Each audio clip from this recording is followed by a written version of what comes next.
Hello students and welcome back to our channel Siraj Shaikh the study. आज हम start करने जा रहे हैं format for all the topics and step to solve final account, NPO, dissolution, death. मतलब आज की क्लास में हम पूरे बुक कीपिंग अकाउंटेंसी में जितने भी टॉपिक्स है सारे टॉपिक्स के फॉर्मेट और स्टेप्स को स्टार्ट करेंगे। तो स्टार्ट करते हैं आज का क्लास।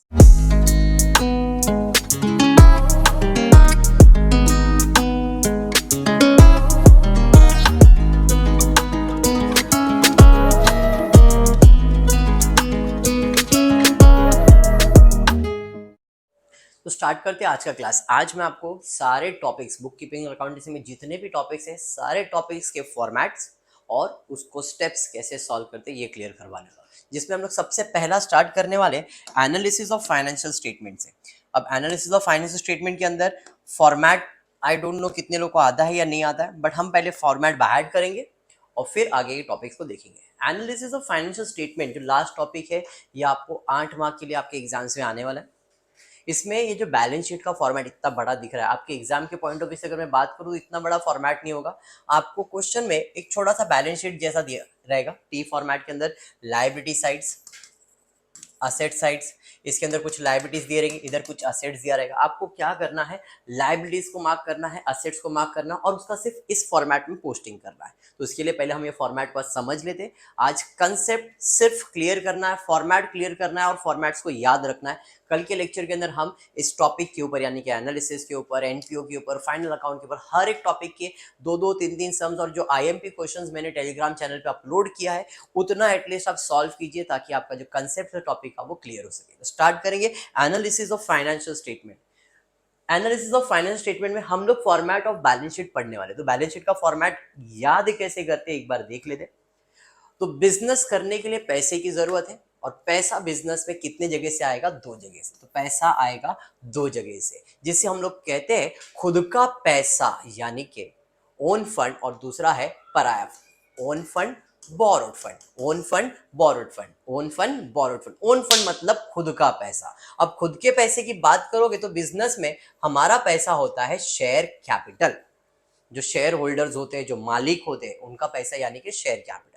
उसके बाद होता है बिजनेस कर रहे हो तो रिजर्व्स एंड सरप्लस भी आएगा, मतलब प्रॉफिट एंड लॉस भी आएगा। तो खुद के पैसे में आता है शेयर कैपिटल, दूसरा रिजर्व्स एंड सरप्लस। इसमें आपको माइनस करना है मिसलेनियस एक्सपेंसेस, तो आपको टोटल ओनर फंड मिल जाएगा। उसके बाद है बोरोड फंड। बोरोड फंड में ऐसा कुछ याद करने जैसा नहीं है, एक है सिक्योर्ड लोन और या तो एक सिक्योर्ड फंड और एक है अनसिक्योर्ड फंड। तो इस तरह से ये आपका लायबिलिटीज कंप्लीट हो जाएगा।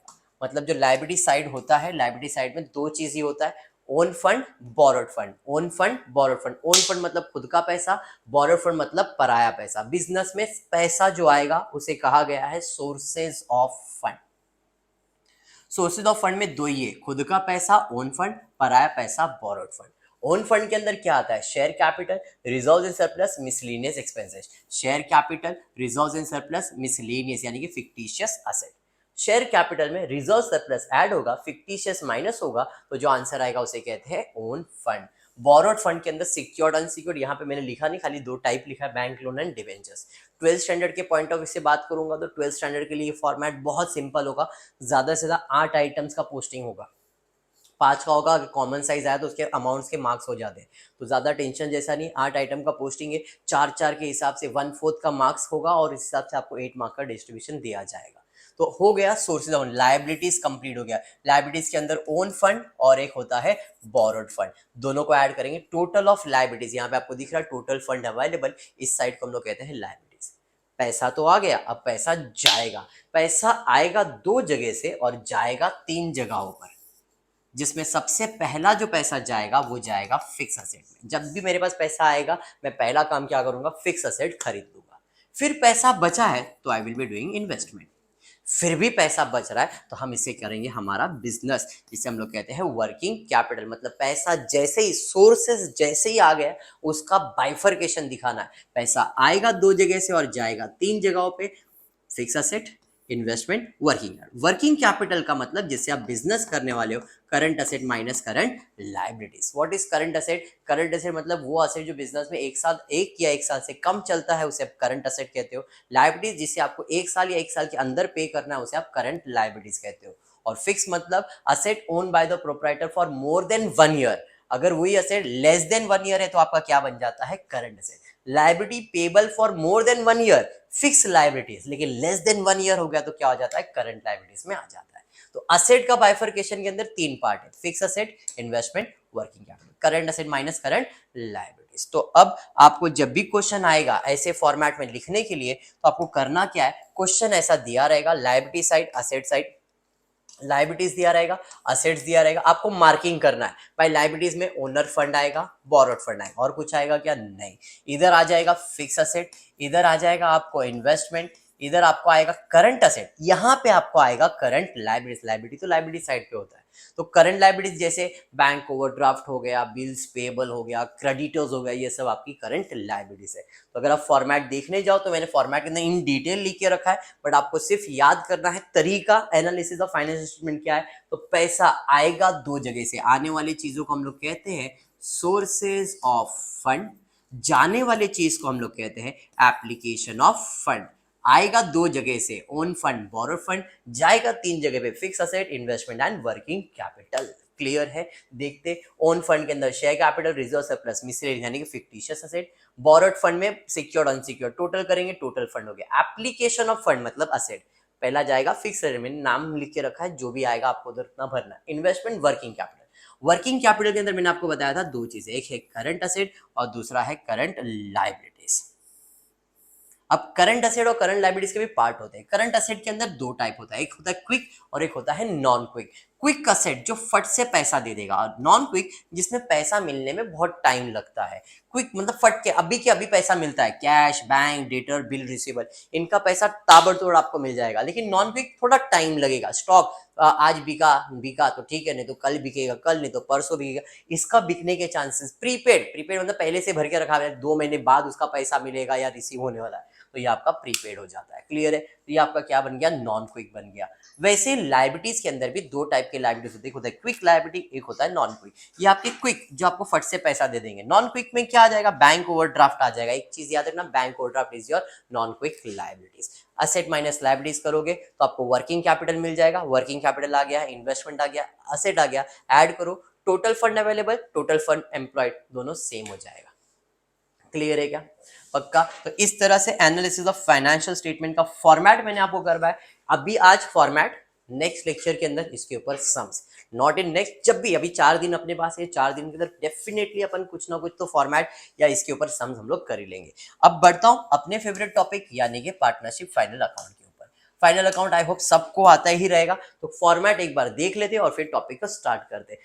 फाइनल अकाउंट के अंदर कौन से अकाउंट बनते हैं, एक बनता है ट्रेडिंग अकाउंट, एक बनता है प्रॉफिट एंड लॉस अकाउंट, बनता है पार्टनर्स कैपिटल और बनता है बैलेंस शीट। सब स्टूडेंट को एक ही रिक्वेस्ट है, अगर आपको फाइनल अकाउंट आता है तो आप एनपीओ कर सकते हो, आप एडमिशन कर सकते हो, आप डेथ कर सकते हो, डिसोल्यूशन, सब टॉपिक कर सकते हो। अगर आपको फाइनल अकाउंट अच्छे से आता है तो पूरे साल मेहनत करो फाइनल अकाउंट पे, तो definitely NPO, admission, retirement, death, dissolution, कुछ भी है आप कर सकते हो। क्लियर। देखो ये 6 दिन के अंदर मैंने आपके बारे में कुछ ना कुछ प्लान किया ही है। अभी लाइफ में प्रॉब्लम हो गया, बफरिंग हो रहा है, लैग हो रहा है, आज हो गया, अभी मे बी कल नहीं होगा, मैं वापस से सेटअप करके देखता हूँ। लाइव आना हुआ तो लाइव भी आ जाऊंगा, नहीं तो अगर लाइव में प्रॉब्लम आता है डेफिनेटली वीडियो बना के आपको शेयर कर ही दूंगा मैं। तो अब हम बात कर रहे हैं फाइनल अकाउंट की। तो फाइनल अकाउंट में trading account, profit and loss account, partners capital और बैलेंस शीट बनता है। ट्रेडिंग अकाउंट के अंदर हमेशा याद रखो कौन आती है, गर्लफ्रेंड। प्रॉफिट एंड लॉस में आता है ओए, और बैलेंस शीट में आता है ला। इसको हम लोग याद करने का कीवर्ड रखा था, ओए गर्लफ्रेंड ला, ओए गर्लफ्रेंड ला। ओए यानी कि office expenses, GF goods and factory, ला लायबिलिटीज एंड असेट। तो बैलेंस शीट को याद करने, sorry, profit and loss, trading account और बैलेंस शीट को याद करने का फॉर्मूला मैंने दिया। अगर ऑफिस का खर्चा है, ऑफिस का इनकम है, तो सब जाता है प्रॉफिट एंड लॉस में। गुड्स का खर्चा है, गुड्स का फायदा है, फैक्ट्री का खर्चा है, फैक्ट जाता है ट्रेडिंग अकाउंट में। लाइबिलिटीज है, लाइबिलिटी साइड पे, असेट है, असेट। पार्टनर्स कैपिटल में पार्टनर्स का ही चीजें आएगी, पार्टनर से रिलेटेड जो भी है, ड्राइंग है पार्टनर का, कैपिटल है पार्टनर का, या और कुछ भी है, सैलरी है पार्टनर का, कमीशन है पार्टनर का, वो सब पार्टनर्स अकाउंट में ही जाएगा। ट्रेडिंग अकाउंट में क्या जाएगा, गुड्स और फैक्ट्री। प्रॉफिट एंड लॉस में क्या जाएगा, ऑफिस का खर्चा, ऑफिस का इनकम। बैलेंस शीट में लाइबिलिटीज जो है, लाइबिलिटीज, असेट है, असेट। देखो अब जैसे यहाँ पे डेटास मैंने नीचे लिखा, ऊपर क्यों नहीं लिखा, तो अभी जो मैंने आपको एनालिसिस ऑफ फाइनेंशियल स्टेटमेंट करवाया उसमें सबसे पहला क्या आता है, फिक्स असेट, फिर आता है इन्वेस्टमेंट, उसके बाद आता है करंट असेट, और डेटर्स हमारा करंट असेट, इसलिए हम बैलेंस शीट में इस फॉर्मेट में नीचे की तरफ फुल लिखते हैं। ठीक है, फॉर्मेट एक बार रिवाइज करवा देता हूं, ऑलरेडी बहुत बार हमने किया, बट एक बार फिर से। ट्रेडिंग अकाउंट का फॉर्मेट क्या है, to opening stock by closing stock, to opening stock by closing stock, to opening stock by closing stock, to purchase by sales, to purchase by sales, less return less return less return less return. ये हो गया आपका trading account का format. Profit and loss का format की बात करूंगा तो एक ही चीज यहां पे लिखना है, to bad debts add further bad debts add new RDD less old RDD, to bad debts add further bad debts add new RDD less old RDD. इसको और एक कीवर्ड मैंने आपको दिया है, T A A T, TAT, trial balance adjustment adjustment trial balance, trial balance adjustment adjustment trial balance. मतलब ये भाई साहब ट्रायल बैलेंस के डेबिट साइड पे मिलेगा और ये ट्रायल बैलेंस के क्रेडिट साइड पे मिलेगा। ये दोनों अमाउंट आपको मिलेंगे एडजस्टमेंट के अंदर। अगर ट्रायल बैलेंस डेबिट साइड पे है तो बैड डेब्ट्स, क्रेडिट साइड पे है तो ओल्ड आरडीडी, डेबिट पे दिया है तो बैड डेब्ट्स, क्रेडिट पे दिया है तो ओल्ड आरडीडी। ये दोनों अमाउंट आपको एडजस्टेड मिलेगा। इसके ऊपर अभी फोकस नहीं करो, बाद में वापस आपको हेल्प मिलने वाला है। तो to bad debts add further add new less old RDD, ये हो गया आपका प्रॉफिट एंड लॉस का फॉर्मेट। पार्टनर्स कैपिटल में to drawing by balance brought down, to drawing by balance brought down, simple सा हिसाब है। यहां पे आता हूं लायबिलिटीज, इसका कीवर्ड दिया था C D, C D, capital creditor closing stock, capital creditor closing stock, capital creditor closing stock, capital creditor closing stock, D for debtors, D for debtors, D for debtors. उसके अलावा यहां पे लिखा तो simple है, add less less, add less less, add further add new less further less new, add further add new less further less new, same to same यहाँ पे आपको लिखना है। उसके अलावा अमाउंट क्या आएगा, तो फर्दर बैड डेब्ट्स में आता है अमाउंट और न्यू आरडीडी में आता है परसेंटेज। अमाउंट दिया है तो फर्दर बैड डेब्ट, परसेंटेज दिया है तो न्यू आरडीडी, अमाउंट दिया है तो फर्दर बैड डेब्ट, परसेंटेज दिया है तो मतलब एडजस्टमेंट में अमाउंट आया है तो फर्दर बैड डेब्ट्स में लिख देने का, और परसेंटेज दिया है तो न्यू आरडीडी। अब परसेंटेज किस पे कैलकुलेट होगा, जो भी आपका डेटर्स का अमाउंट होगा उस पे जो भी एडजस्टमेंट है ऐड लेस करके जो अमाउंट यहाँ पे आएगा ये माइनस करके जो बैलेंस आएगा इस बैलेंस पे वो परसेंटेज कैलकुलेट होता है और वो परसेंटेज का दूसरा इफेक्ट यहाँ पे आ जाएगा। तो इस तरह से आपका फाइनल अकाउंट का फॉर्मेट हो गया, trading account, profit and loss, partners capital, balance sheet. Solve कैसे किया जाएगा, तो स्टेप्स के पास जाएंगे, तो step to solve final account बहुत बार किया, एक बार फिर से रिवाइज करेंगे। सबसे पहला फॉर्मेट बनता है, फॉर्मेट बनने के बाद स्टेप नंबर 1 आपका क्या है, mark the items of trial balance for the respective account. हमको ट्रायल बैलेंस के आइटम को, क्वेश्चन में आपको ट्रायल बैलेंस और एडजस्टमेंट दिया जाएगा, आपको ट्रायल बैलेंस के एडजस्टमेंट को मार्क करना है कि भाई साहब आप कहां जाओगे, ट्रेडिंग में जाना चाहोगे, प्रॉफिट एंड लॉस में जाना चाहोगे, पार्टनर्स कैपिटल में जाना चाहोगे कि बैलेंस शीट में। वो नहीं जाना चाहेगा, हमको लेके जाना है। अगर वो गुड से रिलेटेड है ट्रेडिंग में जाएगा, अगर वो ऑफिस से रिलेटेड है प्रॉफिट एंड लॉस में जाएगा, पार्टनर से रिलेटेड है पार्टनर्स में जाएगा, और बैलेंस शीट यानी कि असेट्स और लायबिलिटीज है तो बैलेंस शीट में जाएगा। मतलब जब ट्रायल बैलेंस का मार्किंग करोगे तो भाई साहब आप गुड्स के हो ट्रेडिंग में जाओगे, आप ऑफिस के हो प्रॉफिट एंड लॉस में जाओगे, तो आपको उसके आगे ऐसा लिखना है। बोर्ड एग्जाम में क्वेश्चन पेपर में मार्किंग अलाउड नहीं है, बट वो मार्किंग आप आपके दिमाग में कर ले, हाँ भाई ये ट्रेडिंग वाला, ये प्रॉफिट एंड लॉस वाला, ये बैलेंस, या लाइट पेन से आप थोड़ा सा पेंसिल से मार्किंग कर लेना। क्वेश्चन पेपर पे कोई भी मार्किंग अलाउड नहीं है, अगर कोई पकड़ता है सुपरवाइजर तो वो कॉपी केस रहता है, इसलिए मार्किंग नहीं करना। छोटा सा आपके दिमाग में खाली कैलकुलेट लाइट पेंसिल से थोड़ा करके रखना समझने के लिए। क्लियर है, अब आप निब्बा नहीं प्रो हो। क्लियर, स्टार्ट करेंगे। सेकंड स्टेप पे जाएंगे। सेकंड स्टेप क्या है, read the adjustment and star mark the item having adjustment. एक बार ये मार्किंग खत्म हो गया तो स्टेप नंबर 2 पे जाएंगे, एडजस्टमेंट रीड करेंगे। ट्रायल बैलेंस के नीचे वेरी नीचे क्या दिया रहता है, एडजस्टमेंट, तो एडजस्टमेंट को स्टार मार्क करेंगे। भाई साहब किसके ऊपर एडजस्टमेंट है, अरे सैलरी के ऊपर एडजस्टमेंट, स्टार मार्क कर दिया। मशीन के ऊपर एडजस्टमेंट है, स्टार मार्क कर दिया। वेजेस के ऊपर एडजस्टमेंट है, स्टार मार्क कर दिया। रेंट के ऊपर एडजस्टमेंट है, स्टार मार्क किया। डेटर्स के ऊपर एडजस्टमेंट है, स्टार मार्क किया। मतलब read the adjustment and star mark item having adjust. Sir goods से रिलेटेड एडजस्टमेंट आएगा, कभी किसी को मार्क नहीं करने का, नोट मैंने ऑलरेडी दिया। Don't mark any item of the trial balance if adjustment related to goods या तो पार्टनर। गुड्स से रिलेटेड है, पार्टनर से रिलेटेड है, कभी किसी को मार्क करने की जरूरत नहीं है। वेरी गुड, तो एडजस्टमेंट रीड करना है, स्टार मार्क करना है, लेकिन वो गुड्स का है या पार्टनर का है तो स्टार मार्क करने की जरूरत नहीं है। स्टेप नंबर 3 पे जाएंगे। ये स्टेप करके आओगे बोर्ड एग्जाम में 3-4 मार्क्स तो आपके फिक्स ही है। पोस्टिंग करना है। Only the thing you have to remember, debit का चीज डेबिट पे पोस्ट करना है, क्रेडिट का चीज क्रेडिट में। ट्रायल बैलेंस में डेबिट क्रेडिट दिया रहता है, तो जो डेबिट साइड का पोस्टिंग है, मतलब ट्रेडिंग का है डेबिट, तो ट्रेडिंग अकाउंट में डेबिट में। प्रॉफिट एंड लॉस है, प्रॉफिट एंड लॉस डेबिट में। बैलेंस शीट का असेट है तो डेबिट साइड पे, लायबिलिटीज है तो क्रेडिट साइड पे। मतलब पोस्टिंग करते समय एक पॉइंट हमेशा याद रखना कि भाई डेबिट का चीज डेबिट पे जाएगा, क्रेडिट का चीज क्रेडिट पे जाएगा। दूसरा इंपॉर्टेंट बात क्या है, दूसरा इंपॉर्टेंट बात है कि अगर उसके ऊपर स्टार मार्क है, क्योंकि हमने एडजस्टमेंट रीड किया रहेगा, रेंट को स्टार मार्क किया रहेगा, डेटर्स को स्टार मार्क किया रहेगा, जिसके ऊपर भी आपने स्टार मार्क किया है उसका अमाउंट इनर कॉलम में लिखने का। इनर कॉलम में लिखने का मतलब क्या कि भाई इनर कॉलम ये है, आउटर कॉलम ये है। तो एडजस्टमेंट ट्रेडिंग अकाउंट में डेबिट साइड पे लिख दिया, टू वेजेस लिख दिया, तो अमाउंट एडजस्टमेंट इनर कॉलम में लिखना पड़ेगा क्योंकि उसके ऊपर एडजस्टमेंट है। चलिए ठीक है, तो ये हो गया इनर कॉलम। उसके बाद आपको क्या करना है, एडजस्टमेंट सॉल्व करना है। और एडजस्टमेंट सॉल्व करते करते एक बात हमेशा याद रखो कि every adjustment have to effect, one debit one credit, one debit one credit. Every adjustment have to effect, one debit and one credit. हर एडजस्टमेंट का कोई आपको बोलता रहेगा 3 इफेक्ट आते, 4 इफेक्ट आते, नहीं, इफेक्ट सिर्फ 2 ही आता है। प्रेजेंटेशन 3 4 5 कर सकते हो आप, लेकिन इफेक्ट हमेशा 2 ही होता है, एक अमाउंट डेबिट और एक अमाउंट क्रेडिट ही होता है। तो एक अमाउंट डेबिट साइड पे लिखना है और एक अमाउंट को क्रेडिट साइड पे। अब डेबिट क्रेडिट किधर, अगर ट्रेडिंग अकाउंट में डेबिट में कर दिया है तो प्रॉफिट एंड लॉस में क्रेडिट करो, पार्टनर्स में क्रेडिट करो या लायबिलिटी साइड पे, डिपेंड करता है कि दूसरा इफेक्ट कौन से साइड पे जाएगा। खाली ध्यान में रखना, एडजस्टमेंट अगर सॉल्व कर रहे हो तो एक इफेक्ट डेबिट और एक इफेक्ट क्रेडिट पे जाएगा।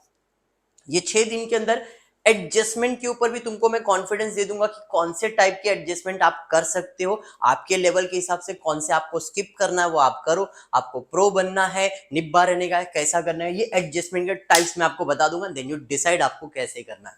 खाली ध्यान में रखना कि एडजस्टमेंट के 2 इफेक्ट आएंगे, एक डेबिट साइड और एक क्रेडिट साइड पे। आगे इतना करने के बाद आपको क्या करना है, क्लोजिंग। अगर आपने इतना कर लिया मतलब आपका फाइनल अकाउंट कंप्लीट हो गया, बचता है क्लोजिंग। तो क्लोजिंग में सबसे पहला कौन सा अकाउंट क्लोज होगा, ट्रेडिंग। और जैसे ही ट्रेडिंग अकाउंट क्लोज होगा, प्रॉफिट या तो लॉस आएगा। इनकम ज्यादा है, क्रेडिट का टोटल ज्यादा है, डेबिट का टोटल कम है, तो मतलब प्रॉफिट। और अगर डेबिट का टोटल ज्यादा है और क्रेडिट का टोटल कम है मतलब loss. Same profit and loss पे जाता है, मतलब इधर से इधर आएंगे, इधर से इधर जाएंगे और इधर से किधर आ जाएंगे, बैलेंस शीट। तो पहला ये क्लोज होगा, फिर ये क्लोज होगा, फिर कैपिटल अकाउंट क्लोज होगा, कैपिटल बैलेंस मिलेगा और वो हम लोग बैलेंस शीट पे डालेंगे और ये क्या हो जाता है, टैली हो जाएगा। अब ये यहाँ पे मैंने छोटा सा टेबल जैसा बना के रखा है, वो क्यों, तो आप जब एडजस्टमेंट सॉल्व करते हो तो वो एडजस्टमेंट या तो ऐड होता है या तो लेस होता है। तो अगर डेबिट साइड पे वो चीज ऐड हो रहा है तो इफेक्ट क्या आएगा, डेबिट। क्रेडिट साइड पे ऐड हो रहा है तो इफेक्ट क्या आएगा, क्रेडिट। मतलब ऐड करने से इफेक्ट सेम होता है, माइनस करने से इफेक्ट बदल जाता है। डेबिट साइड पे ऐड किया डेबिट इफेक्ट, क्रेडिट साइड पे ऐड किया क्रेडिट इफेक्ट। डेबिट साइड पे माइनस किया क्रेडिट, माइनस करने से इफेक्ट बदल गया, माइनस करने से इफेक्ट बदल गया। मतलब जब भी आप एडजस्टमेंट सॉल्व करोगे या तो वो ऐड या तो लेस। ऐड हुआ तो सेम इफेक्ट आएगा, डेबिट पे ऐड किया डेबिट तो दूसरा इफेक्ट आपको क्या देना पड़ेगा, क्रेडिट। अगर क्रेडिट सॉरी डेबिट साइड पे माइनस किया तो कौन सा इफेक्ट हो गया, क्रेडिट, तो दूसरा इफेक्ट आपको क्या देना पड़ेगा, डेबिट। तो इस तरह से आपके एडजस्टमेंट सॉल्व किए जाएंगे और ये जो स्टेप्स है ये हर टॉपिक के लिए कॉमन है। एडजस्टमेंट सॉल्व करो, 2 इफेक्ट देके, डेबिट पे ऐड करेंगे डेबिट, क्रेडिट पे ऐड करेंगे क्रेडिट, डेबिट साइड पे माइनस करेंगे क्रेडिट, क्रेडिट साइड पे माइनस करेंगे, ये रूल सबके लिए कॉमन है। तो अगर आपको इतना याद हो जाता है, समझ जाता है, तो आप दूसरे टॉपिक्स को भी कर सकते हो। तो यहाँ पे हम कंप्लीट करते हैं फाइनल अकाउंट, बढ़ते सेकंड टॉपिक की तरफ, वो है हमारा एनपीओ। एनपीओ में क्या है, तो बेसिक फाइनल अकाउंट ही है, खाली इतना है, नाम बदल गया है। अब यहाँ पे प्रॉफिट एंड लॉस अकाउंट की जगह पे हम बनाने वाले हैं एक्सपेंस एंड इनकम अकाउंट। ये पर्टिकुलर रुपीज नहीं लिखा जाएगा, यहाँ पे इनकम और एक्सपेंस, यानी कि डेबिट साइड पे एक्सपेंसेस, क्रेडिट साइड पे इनकम। क्यों सर ऐसा, debit all expense and losses, credit all incomes and gain. Income and expenditure account है, यहाँ पे डेबिट साइड पे एक्सपेंस आता है, क्रेडिट साइड पे इनकम। बट आपको समझाने के लिए मेरे लिए प्रॉफिट एंड लॉस है, ट्रेडिंग अकाउंट नहीं है। मेरे को इसका एनपीओ में ट्रेडिंग नहीं होता है, इसलिए ट्रेडिंग अकाउंट नहीं बनता है। प्रॉफिट एंड लॉस अकाउंट बनता है, पार्टनर्स नहीं बनता है, बैलेंस शीट बनता है। मतलब यहाँ पे सिर्फ 2 ही है, एक है आपका इनकम एंड एक्सपेंडिचर अकाउंट और एक बैलेंस शीट जो आपका स्टेटमेंट होता है। अकाउंट नहीं होता, ये एक स्टेटमेंट, बट आपके समझ के लिए भाई ये 2 ही चीज बनता है यहाँ पे।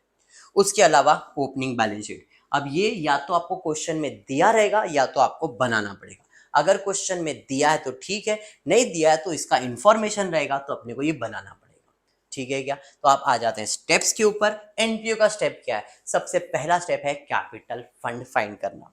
और कैपिटल फंड कहां से मिलेगा? या तो क्वेश्चन में बैलेंस शीट दिया रहेगा, या तो क्वेश्चन में एक एडजस्टमेंट दिया रहेगा capital fund so and so, या तो क्वेश्चन में ओपनिंग बैलेंस शीट का इंफॉर्मेशन दिएगा। तीन चीज से कैपिटल फंड फाइंड कर सकते हो।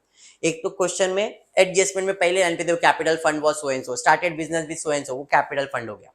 दूसरा, आपको क्वेश्चन में इंफॉर्मेशन दिया जाएगा, भाई ओपनिंग बैलेंस शीट का इंफॉर्मेशन, पहले ओपनिंग में असेट इतना था, फिर लायबिलिटीज इतना था, ये इंफॉर्मेशन देगा। तो असेट माइनस लायबिलिटी करेंगे। कल एक ऑब्जेक्टिव मैंने किया था, excess of assets over liabilities said to be capital fund. जब असेट्स से लायबिलिटीज माइनस करेंगे तो जो बैलेंस फिगर आता है उसे हम लोग कैपिटल फंड कहते हैं।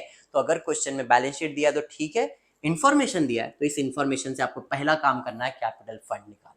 तो स्टेप नंबर 1 में मेरा काम वही है, कैपिटल फंड ढूंढना है और कैपिटल फंड फाइंड करना है। जैसे ही कैपिटल फंड मिल गया, स्टेप नंबर 2 पे जाएंगे। क्या करेंगे? ये बैलेंस शीट बनाया तो ये बैलेंस शीट को कॉपी पेस्ट, क्वेश्चन में बैलेंस शीट दिया है, क्वेश्चन का कॉपी पेस्ट। लेकिन क्वेश्चन में बैलेंस शीट दिया नहीं है, हमने बनाया नहीं, बट कैपिटल फंड मिल गया है, तो कॉपी पेस्ट होगा क्या? बैलेंस शीट नहीं होगा। समझा क्या? तो मतलब क्वेश्चन में ओपनिंग बैलेंस शीट दिया है, कॉपी पेस्ट करो। क्वेश्चन में बैलेंस शीट दिया है, कॉपी पेस्ट करो। लेकिन क्वेश्चन में बैलेंस शीट दिया ही नहीं है, डायरेक्टली एडजस्टमेंट दिया है, तो डायरेक्टली कैपिटल फंड लिख दिया, तो बैलेंस शीट कॉपी पेस्ट करने की जरूरत नहीं है। And now once again start with your final account. अब फिर से final account, mark the items of receipt payment. वहां पे ट्रायल बैलेंस से मार्किंग कर रहे थे, यहाँ पे रिसिप्ट पेमेंट मार्किंग करेंगे। रिसिप्ट पेमेंट का मतलब क्या है? रिसिप्ट का मतलब है पैसा आएगा, पेमेंट का मतलब पैसा जाएगा। तो अपने क्वेश्चन में जो रिसिप्ट पेमेंट दिया है वो मेरे लिए इनडायरेक्टली कैश अकाउंट है, कैश और बैंक अकाउंट है। अब कैश और बैंक में पैसा आ रहा है तो रिसिप्ट, पैसा जा रहा है तो पेमेंट। 11th स्टैंडर्ड में आपने टॉपिक किया है। अब मुझे तो मार्किंग करना है कि भाई रिसिप्ट पे मार्किंग करना है, पेमेंट में मार्किंग करना है। तो मार्किंग करने के लिए अपने पास सिर्फ दो ही अकाउंट है, इनकम एक्सपेंस और बैलेंस शीट। इसका तो काम नहीं है। तो या तो वो एक्सपेंस हो सकता है, या तो वो इनकम हो सकता है, या तो लायबिलिटी हो सकता है, या तो असेट। मतलब जब मार्किंग करना है तो ये चार ही चीज हो सकता है। तो मार्किंग करने के लिए भी एक सिंपल सा आसान सा तरीका है, रिसिप्ट साइड। रिसिप्ट मतलब पैसा आया, तो जो पैसा आपको आया है वो आपका इनकम हो सकता है, या तो वो आपका लायबिलिटी हो सकता है। फॉर एग्जाम्पल कि मुझे किसी ने पैसा दिया, सर ये पैसा रखो। क्यों दिया? रखो, जमा करके रखो, बराबर है। अब जमा करके रखो, जब मांगूंगा तब दे देना। तो रिसिप्ट तो हो गया, पैसा तो आ गया, बट क्या मेरा इनकम है? नहीं, मेरा क्या है? लायबिलिटीज है। इसलिए जब भी रिसिप्ट साइड का मार्किंग करने वाले हो तो वो इनकम हो सकता है या तो वो लायबिलिटी। सर हमको कैसे समझेगा? आप जब सम सॉल्व करोगे तो आपको सिंपल भाषा में रिसिप्ट क्या है, इनकम है या लायबिलिटीज आपको समझेगा। फॉर एग्जाम्पल मुझे डोनेशन दे दिया है, तो डोनेशन किसी काम के लिए दिया है। सर आपको डोनेशन दे रहा हूं, बिल्डिंग बना लेना। वो डोनेशन देखिए क्या, अगर मैंने वो बिल्डिंग बनाया ही नहीं, मतलब मुझे पैसा लौटाना पड़ेगा, तो डोनेशन मेरे लिए क्या बन जाएगा? लायबिलिटीज बन जाएगा। रिसिप्ट तो हो गया है, बट वो रिसिप्ट मेरा इनकम नहीं है, किसी काम के लिए दिया गया है, तो मेरा क्या बन जाता है? Liabilities. Coming to payment side, payment कर दिया भाई, पेमेंट किया मतलब खर्चा ही है। सर पेमेंट का मतलब खर्चा है, जरूरी नहीं कि उस पेमेंट से आपका खर्चा हो, वो खर्चे से आप कुछ प्रॉपर्टी भी खरीद सकते हैं। फॉर एग्जाम्पल भाई मैंने क्या किया, मैंने बिजनेस का पैसा लिया, बिजनेस से जाके मैंने मोटर कार परचेस कर लिया। अब ये तो एक्सपेंस ही हुआ है, बट एक्सपेंस नहीं हुआ है, इससे मैंने बिजनेस के लिए प्रॉपर्टी परचेज कर लिया। मतलब वो एक्सपेंस नहीं बन के मेरा क्या बन जाएगा? असेट बन जाएगा। तो जब आप पेमेंट साइड पे मार्किंग करते हो तो ध्यान में रखना, सैलरी एक्सपेंस है, मोटर कार एक्सपेंस नहीं असेट है, फर्नीचर खरीदा असेट है, बट हमने रिपेयरिंग करवाया फर्नीचर का, वो मेरे लिए क्या बन जाएगा? एक्सपेंस। तो पेमेंट में एक्सपेंसेस और असेट को प्रॉपरली आपको पहचानना है और मार्किंग वैसा करना है, इनकम के लिए आई, लायबिलिटीज के लिए एल, एक्सपेंस के लिए ई, असेट के लिए ए। ऐसा आपको रिसीव पेमेंट में मार्किंग करना है। तो ये आपका मार्किंग का स्टेप हो गया। उसके बाद फाइनल अकाउंट, फिर से read adjustment, star mark item having adjustment, जिसके ऊपर एडजस्टमेंट है स्टार मार्क करो, इनकम पे है, लायबिलिटीज पे, एक्सपेंस जो भी है मार्क कर देंगे। फिर एडजस्टमेंट सॉल्व करेंगे, दो इफेक्ट, एक डेबिट और एक क्रेडिट, एंड देन आपका क्लोजिंग होगा। क्लोजिंग में पहला अकाउंट क्लोज होगा, इनकम एंड एक्सपेंडिचर अकाउंट। अगर इनकम ज्यादा है एक्सपेंस कम है तो प्रॉफिट नहीं, एनपीओ में क्या आता है? सरप्लस। और एक्सपेंस ज्यादा है इनकम कम है तो क्या आता है? डेफिसिट। उसके बाद बैलेंस शीट तो ऑटोमेटिकली टैली हो जाता है। तो इस तरह से आपका एनपीओ का फॉर्मेट और एनपीओ का स्टेप्स हो गया। मैं आज सिर्फ स्टेप्स ही करवाने वाला हूँ, फॉर्मेट ही करवाने वाला हूँ। हर टॉपिक का अकाउंट और स्टेप्स को क्लियर कर लो। कल से अपन हर टॉपिक से रिलेटेड सम्स और आईएमपी क्वेश्चंस को सॉल्व करेंगे। बढ़ेंगे आगे नेक्स्ट, उसके बाद आ जाते हैं एडमिशन ऑफ पार्टनर। ये भी फाइनल अकाउंट। क्या बनाते, ट्रेडिंग अकाउंट छोड़ के बाकी सब फाइनल अकाउंट ही बनता है। प्रॉफिट एंड लॉस नहीं, खाली नाम बदल गया, प्रॉफिट एंड लॉस एडजस्टमेंट है, प्रॉफिट एंड लॉस खाली नाम बदला है। उसके बाद क्या है, पार्टनर्स कैपिटल। उसके बाद क्या है, बैलेंस शीट। ये सेम चीज तो आपने फाइनल अकाउंट में बनाया था, खाली ट्रेडिंग ऐड कर दिया था, बाकी सब चीजें तो वही है। उसके अलावा एक्स्ट्रा वर्किंग के अंदर कैश अकाउंट और गुडविल अकाउंट एक्स्ट्रा आपको प्रिपेयर करना है, ये आपका वर्किंग है। ठीक है, एडमिशन ऑफ पार्टनर जैसा फाइनल अकाउंट करते हो वैसा ही, ओनली द थिंग इज यहाँ पे ट्रायल बैलेंस नहीं दिया जाएगा, यहाँ पे आपको एक कंपनी का बैलेंस शीट और एडजस्टमेंट दिया जाएगा। मतलब करना वही है, मार्किंग करना है, एडजस्टमेंट सॉल्व करना, वही सब चीज होगा, बट यहाँ पे थोड़ा सा स्टेप अलग हो गया। स्टेप में पहला चीज एडमिशन ऑफ पार्टनर में देखो कि जो एडमिट होने वाला है वो कितना पैसा ला रहा है, कैपिटल कंट्रीब्यूशन कितना है। दूसरा, गुडविल कितना ला रहा है। ये दो एडजस्टमेंट जो है ये सिर्फ और सिर्फ आपको एडमिशन ऑफ पार्टनर में मिलेगा, कैपिटल कंट्रीब्यूशन और गुडविल। क्लियर। उसके बाद थर्ड एडजस्टमेंट में जाएंगे, read the adjustment, star mark item having adjustment, final account आ गया, solve adjustment by giving to effect और फिर क्लोजिंग। मतलब एडमिशन ऑफ पार्टनर में दो चीज है, एक है कैपिटल कंट्रीब्यूशन वाला और एक है गुडविल वाला। गुडविल का एडजस्टमेंट बहुत ज्यादा इंपॉर्टेंट है एडमिशन ऑफ पार्टनर में, that is treatment of goodwill. अब ट्रीटमेंट ऑफ गुडविल में दो टाइप के गुडविल होते हैं, एक गुडविल ब्रॉट इन कैश होता है और एक गुडविल रेज होता है। Goodwill brought in cash and goodwill raise, दो टाइप के गुडविल है, इतना ध्यान में रखना।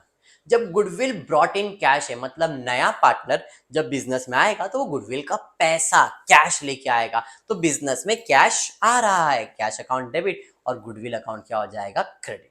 बट रूल है, अगर आप मेरे लेक्चर्स देख रहे हो तो मैंने क्लियर बताया, गुडविल आएगा बटेगा, आएगा बटेगा। जैसे ही गुडविल का पैसा आया वो क्या होगा, बट जाएगा। किसमें बटेगा, पार्टनर्स में। कौन से पार्टनर में, ओल्ड पार्टनर में। और कौन से रेशियो में, सैक्रिफाइसिंग रेशियो में। और सैक्रिफाइसिंग रेशियो का formula old ratio minus new ratio. ठीक है, गुडविल आएगा, गुडविल बटेगा। गुडविल आया था क्रेडिट, बटेगा तो डेबिट।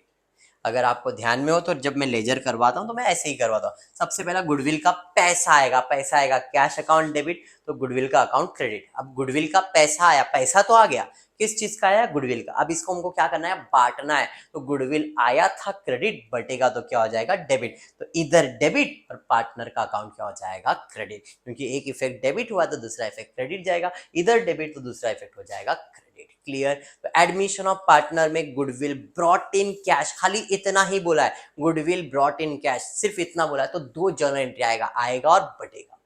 लेकिन अगर उसके आगे सेंटेंस और ऐड हुआ, when new partner bring his share of goodwill in cash, इतना था तो ये दो एंट्री। लेकिन ये सेंटेंस और एडजस्टमेंट और बढ़ गया, बोला and is withdrawn by old partner. अगर विदड्रॉन वर्ड आ गया तो हमको दो नहीं तीन एंट्री सॉल्व करना है। पहला गुडविल ब्रॉट इन कैश मतलब आएगा और बटेगा, और उसके बाद क्या होगा, विड्रॉ। तो जब भी विड्रॉ होगा तो इसका मतलब बिजनेस से क्या जाएगा, पैसा। विड्रॉ कर रहा है मतलब पैसा जा रहा है, कैश अकाउंट क्रेडिट। और कौन सा अकाउंट डेबिट हो जाएगा, ओल्ड पार्टनर, क्योंकि वो लोग ही विड्रॉ करेंगे, नया पार्टनर गुडविल का पैसा विड्रॉ नहीं करता है। तो old partner account debit to cash. Clear है यहाँ तक। अब बढ़ता हूँ गुडविल रेस की तरफ। गुडविल रेज मतलब इधर कोई पैसा नहीं आएगा, तो अगर विड्रॉ की बात आएगी तो पैसा जाएगा भी नहीं, बट गुडविल रेज होगा तो एक ही एंट्री आएगी। गुडविल रेज मतलब गुडविल आएगा, पैसा नहीं आएगा, गुडविल आएगा। गुडविल ब्रॉट इन कैश में कैश आता है, किस चीज का, गुडविल का। लेकिन गुडविल रेज में क्या आता है, गुडविल आता है। तो गुडविल अकाउंट डेबिट, और ये कौन रेज करता है, ओल्ड पार्टनर। कौन से रेशियो में, ओल्ड रेशियो में। तो जब भी गुडविल रेज होगा पुराने पार्टनर रेज करेंगे, कौन से रेशियो में, ओल्ड रेशियो में। तो गुडविल रेज होगा मतलब गुडविल आ रहा है, गुडविल अकाउंट डेबिट, पैसा नहीं, goodwill account debit, old partner account credit. हो गया, इतना ही है रेज की एंट्री। लेकिन अगर गुडविल रेज हुआ और विड्रॉ, विड्रॉ नहीं, यहाँ पे क्या होता है, रिटर्न ऑफ होता है, क्योंकि विड्रॉ कैश में होगा, बट ये गुडविल आया ही नहीं है, तो विड्रॉ कैसे होगा, इसे हम लोग क्या कर सकते हैं, राइट ऑफ, बंद कर सकते हैं। तो जब गुडविल आया था तो डेबिट, अब रिटर्न ऑफ होगा तो क्या हो जाएगा, क्रेडिट। गुडविल आया था डेबिट, रिटर्न ऑफ होएगा तो क्रेडिट, गुडविल अकाउंट क्रेडिट। और जब भी विड्रॉ या रिटर्न ऑफ होगा तो ये कौन से रेशियो में होगा, न्यू रेशियो में, और सारे पार्टनर्स में होगा। न्यू रेशियो का formula old into balance of one, old ratio into balance of one, आपको क्या मिल जाएगा, न्यू रेशियो। क्लियर है, या तो क्वेश्चन में दिया है या तो हम फाइंड करेंगे। All partner new and old सब। तो ये पॉइंट को आपको एडमिशन ऑफ पार्टनर में याद रखना है। उसके अलावा और एक चीज है, capital account to be readjusted, capital account to be readjusted. अब इसके ऊपर मैंने शॉर्ट्स बना के रखा है यूट्यूब के ऊपर, अगर आप capital account to be readjusted shorts देखना चाहो तो उसके अंदर मैंने पूरा एडजस्टमेंट एक्सप्लेन किया है। आज एडजस्टमेंट में फोकस नहीं कर रहा हूं, but you can see that videos definitely. Capital account to be readjusted कैसे करना है, बिफोर एडजस्टमेंट, आफ्टर एडजस्टमेंट, सब क्लियर हो जाएगा। लाइव लेक्चर्स जो होने वाले उसके अंदर ये पॉइंट सब कवर करने वाला हूं मैं। आज सिर्फ फॉर्मेट, और कल से जब अपनाएंगे तो टॉपिक वाइज जाएंगे एडजस्टमेंट को लेके, कौन सा एडजस्टमेंट किस में आएगा तो कैसे सॉल्व करना, हर टॉपिक के अंदर वो एडजस्टमेंट को मैं कवर करने वाला। ठीक है क्या? चलिए ठीक है, तो ये हो गया आपका एडमिशन ऑफ पार्टनर। बढ़ेंगे new topic, that is death of partner. अब रिटायरमेंट मैंने लिया नहीं है, बट डेथ ऑफ पार्टनर ले रहा हूं बिकॉज एडमिशन रिटायरमेंट में सेम अकाउंट बनता है। एडमिशन होने दो, रिटायरमेंट होने दो या डेथ होने दो, सेम अकाउंट बनता है। बट डेथ के अंदर एग्जाम के पॉइंट ऑफ व्यू से पार्टनर्स कैपिटल, वो भी किसका, डेथ पार्टनर का सिर्फ बनता है। अगर एग्जाम में सिर्फ डेथ पार्टनर का अकाउंट आया तो अब डेथ पार्टनर का अकाउंट एंड वर्किंग दोनों इंपॉर्टेंट है। अगर डेथ पार्टनर का अकाउंट पूछा तो बैलेंस शीट का चांसेस बहुत कम है, लेकिन पूरा सम पूछा तो बैलेंस शीट तो आपको पूछेगा। उस टाइम पे वर्किंग को इंपॉर्टेंस नहीं दिया जाएगा। तो यहाँ पे डेथ ऑफ पार्टनर के अंदर, डेथ ऑफ पार्टनर में मैंने पूरा कंप्लीट बना के रखा है। प्रॉफिट एंड लॉस जो आपने एडमिशन बनाया था वही, पार्टनर्स कैपिटल वही है, बैलेंस शीट वही है। उसके अलावा यहाँ पे profit and loss suspense account बनाते हैं। ये क्यों बनाते हैं? तो जब भी डेथ पार्टनर से रिलेटेड कोई भी एडजस्टमेंट आएगा, डेथ पार्टनर से रिलेटेड कोई भी एडजस्टमेंट आएगा, एक इफेक्ट इधर ही डालना है। डेथ पार्टनर से रिलेटेड है, इफेक्ट किधर जाएगा, प्रॉफिट एंड लॉस सस्पेंस में ही जाएगा। दूसरा इफेक्ट देख लो जिधर जाने का। एक इफेक्ट इधर, अगर इधर डेबिट है तो दूसरा इफेक्ट जाएगा क्रेडिट, इधर क्रेडिट है तो दूसरा इफेक्ट जाएगा डेबिट। अब डेथ पार्टनर का है तो डेथ पार्टनर का इफेक्ट तो डेथ पार्टनर के अकाउंट में जाएगा, मतलब एक इफेक्ट प्रॉफिट एंड लॉस में और इफेक्ट किधर जाएगा, पार्टनर्स कैपिटल में। क्लियर है क्या? पक्का। चलिए, तो डेथ ऑफ पार्टनर में कौन से पॉइंट्स को याद रखना है? तो यहाँ पे सिर्फ दो ही पॉइंट है जो आपको याद रखना है। एक है शेयर ऑफ डेथ पार्टनर और दूसरा है शेयर ऑफ गुडविल। दो चीज आपको याद रखना है। शेयर ऑफ डेथ पार्टनर कैसे कैलकुलेट, तो इसका कीवर्ड दिया था मैंने AMS, average profit number of month share of profit. Average profit number of month share of profit. सबसे पहला कैलकुलेट करेंगे एवरेज प्रॉफिट कितना है, कितने मंथ्स का profit. M number of months, कितने मंथ्स के लिए उतने मंथ्स का उसका प्रॉफिट निकालेंगे। कितने मंथ्स मतलब जितना मंथ वो जिंदा था बिजनेस में, जब निकल गया नहीं, जब तक वो जिंदा था, बिजनेस चालू हुआ 2 महीने के बाद निकल गया, 1 महीने के बाद निकल गया, 4 महीने बाद निकला, 6 महीने बाद मर गया, तो जितने मंथ्स वो बिजनेस में था उतने मंथ का उसको प्रॉफिट देने का number of month, and then उसका जो भी प्रॉफिट शेयरिंग रेशियो उससे उसका शेयर निकालना है। जो भी आप इधर अमाउंट कैलकुलेट करोगे इसका इफेक्ट देना है आपको। तो यहाँ पे जो भी आप प्रॉफिट कैलकुलेट करोगे वो आपको इफेक्ट देना। तो इसका इफेक्ट क्या है, डेथ पार्टनर को देना है, तो एक इफेक्ट जाएगा profit and loss suspense account debit में, और ये जाएगा पार्टनर्स कैपिटल अकाउंट में। पार्टनर्स कैपिटल कौन सा, डेथ पार्टनर का अकाउंट। क्लियर है? तो ये हो गया तुम्हारा एवरेज प्रॉफिट यानी कि शेयर ऑफ प्रॉफिट का इफेक्ट भी, profit and loss suspense account debit, partners capital account credit. Next है share of goodwill. Very simple, goodwill कितने साल का परचेस और कौन सा मेथड है। मोस्टली एवरेज प्रॉफिट मेथड ही रहेगा, तो 2 years purchase, 3 year purchase, 4 year purchase of average profit. सबसे पहला निकालो एवरेज प्रॉफिट, उसको मल्टीप्लाई, जितने साल से बोला है, 2 ईयर्स बोला है, 3 ईयर्स बोला है, जितने साल के लिए बोला उतने साल से आप उसको मल्टीप्लाई करो तो आपको मिलेगा गुडविल। जैसे ही गुडविल मिलेगा उसका शेयर निकाल दो। अब इसका भी इफेक्ट कैसा, जो भी गुडविल का अमाउंट आया रहेगा इसका इफेक्ट क्या जाएगा, तो गुडविल आपका असेट है तो गुडविल अकाउंट डेबिट लिख दो, या तो बैलेंस शीट असेट साइड पे लिख दो। ये हो गया डेबिट इफेक्ट। दूसरा इफेक्ट जाएगा क्रेडिट टू पार्टनर्स कैपिटल में, कौन सा पार्टनर, डेथ पार्टनर, क्योंकि हमने डेथ पार्टनर का ही कैलकुलेशन किया। तो सर ये सस्पेंस में नहीं जाएगा, नहीं, हमको सस्पेंस में क्या डालना है, कुछ भी खर्चा या फायदा डेथ पार्टनर के वजह से, डेथ पार्टनर की वजह से बिजनेस को कुछ भी एक्सपेंस या इनकम होता है तो वो कहां जाएगा, सस्पेंस में। जिंदा पार्टनर का खर्चा फायदा, एक इफेक्ट तो पार्टनर में, दूसरा प्रॉफिट एंड लॉस में। बट मरे हुए पार्टनर की वजह से एक खर्चा या फायदा आएगा तो एक इफेक्ट सस्पेंस में जाएगा और एक उसके अकाउंट में जाएगा। अभी एक बिजनेस का क्या है, गुडविल है, तो गुडविल बिजनेस के लिए असेट है, तो एक इफेक्ट किधर जाएगा, बैलेंस शीट असेट साइड पे, और दूसरा किसका असेट है, ये पार्टनर जो डेथ पार्टनर है उसका, इसलिए उसका अकाउंट में क्रेडिट में चले जाएगा। क्लियर है? तो इस तरह से डेथ ऑफ पार्टनर का फॉर्मेट भी कंप्लीट होता है। बढ़ेंगे next and the last topic, not last but इसके बाद भी एक दो टॉपिक्स और है, बिल्स ऑफ एक्शन और इशू ऑफ शेयर्स, बट ये टॉपिक थोड़ा सा ट्रिकी है क्योंकि इसके अंदर या तो फिर लेजर आएगा या तो जर्नल एंट्री आएगा, या तो एक पार्टनर इंसॉल्वेंट, दो पार्टनर इंसॉल्वेंट या सारे पार्टनर इंसॉल्वेंट। ये थोड़ा सा बड़ा टॉपिक है। अगर मैं एग्जाम के पॉइंट ऑफ व्यू से बात करूं तो 90% चांसेस है कि इसके ऑप्शन में बिल ऑफ एक्सचेंज आएगा, 90% चांसेस, और 10% चांसेस है कि ये टॉपिक जो है एडमिशन के ऑप्शन में जाएगा। मतलब एडमिशन के ऑप्शन में डिसोल्यूशन आने के चांसेस है, बिल ऑफ एक्सचेंज के ऑप्शन में रिटायरमेंट आने के चांसेस है, डिपेंड। बट जहां तक प्रिडिक्शन है डिसोल्यूशन के ऑप्शन के अंदर 90% बोलता हूँ कि डिसोल्यूशन के ऑप्शन में आपको बिल ऑफ एक्सचेंज ही आएगा। क्लियर? तो अब वो बात की बात है, टॉपिक की बात करूंगा तो डिसोल्यूशन का फॉर्मेट में भी फाइनल अकाउंट जैसा है, बट थोड़ा सा कंसेप्ट इधर चेंज हो जाता है, बट है final account. Profit and loss के जगह पे इधर हम लोग यूज करते हैं realisation account. Partners capital balance sheet बनता नहीं है, बैलेंस शीट की जगह पे यहाँ पे बनता है कैश अकाउंट। तो नॉर्मल डिसोल्यूशन के अंदर realisation account, partners capital account, cash और बैंक अकाउंट आएगा।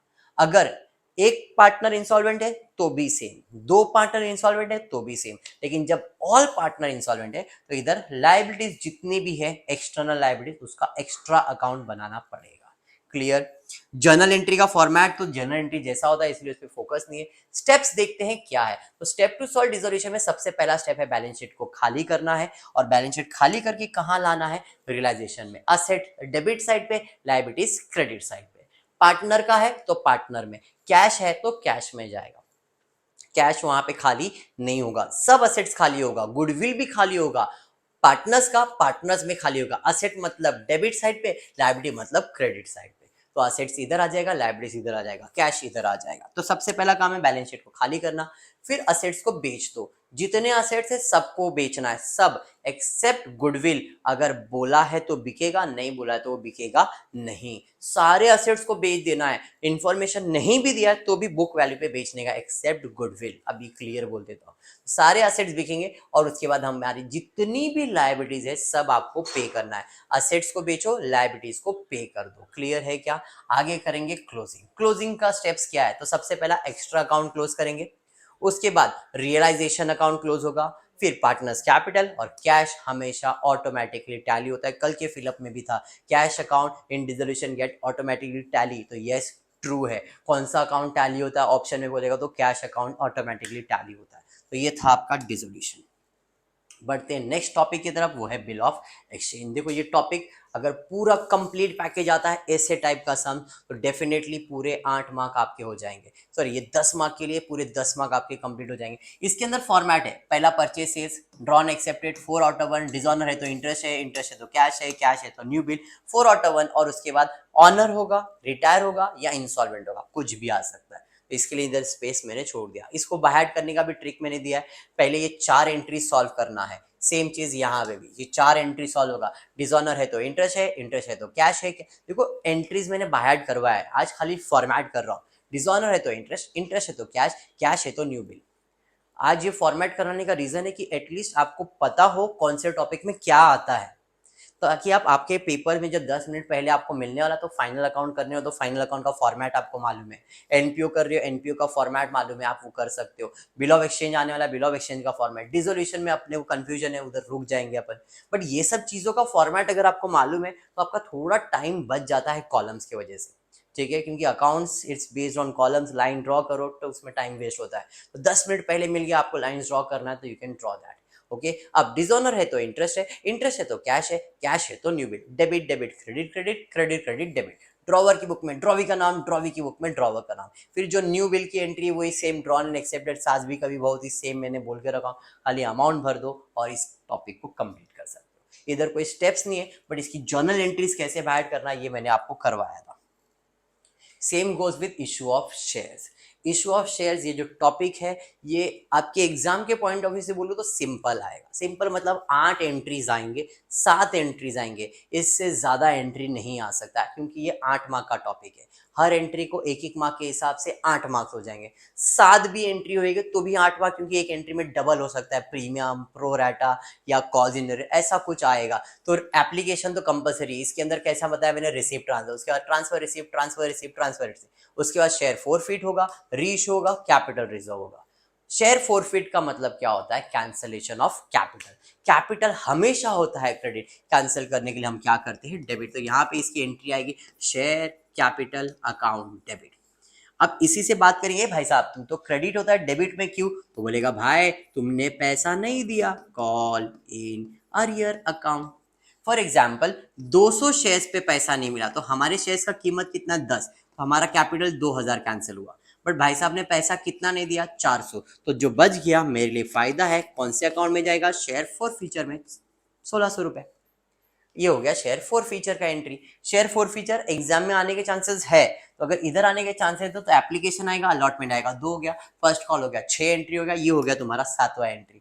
हो सकता है कैपिटल रिजर्व मतलब री इशू करे वो लोग, तो री इशू करेंगे तो भाई पैसा जाएगा टू कैश और बैंक, सॉरी रीइश्यू करेंगे मतलब पैसा आएगा, तो पैसा आएगा तो इसकी एंट्री कैश और बैंक अकाउंट डेबिट, और क्या जाएगा, कैपिटल, तो टू इक्विटी शेयर कैपिटल।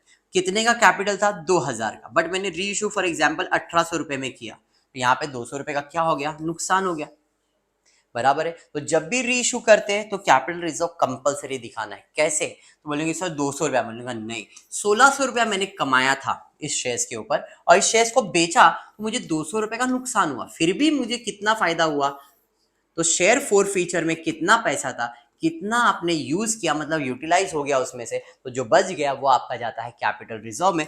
हमेशा देखो कैपिटल रिजर्व क्रेडिट ही होगा, तो टू कैपिटल रिजर्व, और ये किससे बनता है, शेयर फोर फीचर अकाउंट से। तो ये आपका जर्नल एंट्री हो गया 1400 रुपए, 1400 रुपए। तो इस तरह से आपको मैंने शेयर फोर फीचर, री इश्यू और कैपिटल रिजर्व की भी एंट्रीज एक्सप्लेन कर दी। क्लियर है। बोर्ड एग्जाम के पॉइंट ऑफ व्यू से ये टॉपिक सिंपल ही आएगा। डिस्काउंट के आने के chances is 0.1%, but premium cause in arrear आ सकता है, क्योंकि 8 मार्क देना तो कहीं ना कहीं कॉज इन अरियर, प्रीमियम या प्रोरेटा वो लोग देंगे, प्रोरेटा के चांसेस थोड़ा सा हाई है। क्लियर। तो इस तरह से आपका इश्यू ऑफ शेयर्स भी कंप्लीट होता है। एनालिसिस ऑफ फाइनेंशियल स्टेटमेंट मैंने आपको करवा दिया है बाय हार्ट। उसके अलावा जो लेक्चर होगा इसके बाद का, यानी कि कल का जो लेक्चर होगा, उसके अंदर मैं आपको क्या करवाने वाला, तो इसके अंदर मैं आपको सारे एडजस्टमेंट के बाइफर्केशन देने वाला हूँ। यानी कि कल का जो लेक्चर होगा उसके अंदर मैं आपको अकाउंट्स के जितने भी एडजस्टमेंट है उसमें सिंपल, एवरेज, हिडन, सबका बाइफर्केशन दे दूंगा। देन यू डिसाइड कि आप कौन से टॉपिक में कौन से टाइप के एडजस्टमेंट कर सकते हैं। सिंपल एडजस्टमेंट कर सकते हो, एवरेज एडजस्टमेंट कर सकते हो, क्या हिडन एडजस्टमेंट कर सकते हो। क्लियर है। आज के लिए इतना ही करता हूँ। नेक्स्ट लेक्चर के अंदर हम इसके आगे के सम्स और वीडियोस को कवर अप कर दूंगा, या तो मैं लाइव आके ही कवर करूंगा। तो होपफुली आपको वीडियो पसंद आया तो प्लीज वीडियो को लाइक कर देना, फ्रेंड्स ग्रुप में शेयर करना, चैनल को सब्सक्राइब करना। Thank you for watching the video.